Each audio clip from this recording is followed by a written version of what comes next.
दोस्तों, दुनिया इस वक्त युद्ध के वजह से परेशान है, लेकिन इन सब के बीच में 2026 में एक और बड़ी महामारी यानी बड़ा संकट सामने मुंह बाए खड़ा है।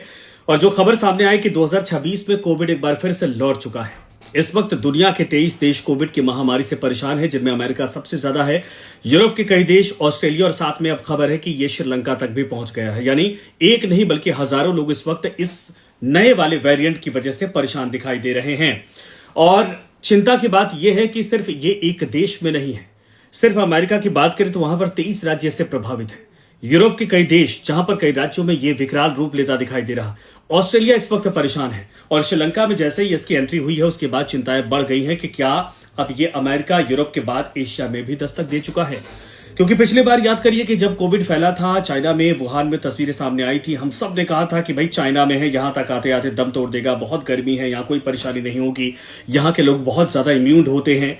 लेकिन उसके हालात क्या हुए कि उसको आते पलक झपकते वो इंडिया में आ गया और तबाही मचाकर चला गया था। हजारों लाखों लोगों की जान चली गई थी। इस बार इस नए वेरिएंट को लेकर चिंताएं लोगों के अंदर हैं। बस राहत की यह खबर है कि लोग वाकई में थोड़ी इम्यून हो चुके हैं। मोर्टेलिटी रेट अब तक इसमें नहीं है, लेकिन इसके जो म्यूटेशन की प्रक्रिया है वो 75% पिछले वाले से ज्यादा, ओमिक्रॉन से ज्यादा घातक है। और इसीलिए कहा जा रहा है कि अगर इसके स्वरूप ने बदलना शुरू किया अपने आप को, तो इंडिया हुआ, बांग्लादेश हुआ, पाकिस्तान हुआ और चाइना हुआ, दुनिया के लगभग एक बड़ी आबादी यहां पर रहती है और यहां के लोगों के लिए खतरा ज्यादा बड़ा हो जाएगा। आप सावधान रहिए, सुरक्षित रहिए और जो आपको लगता है कमेंट करके बताइएगा जरूर।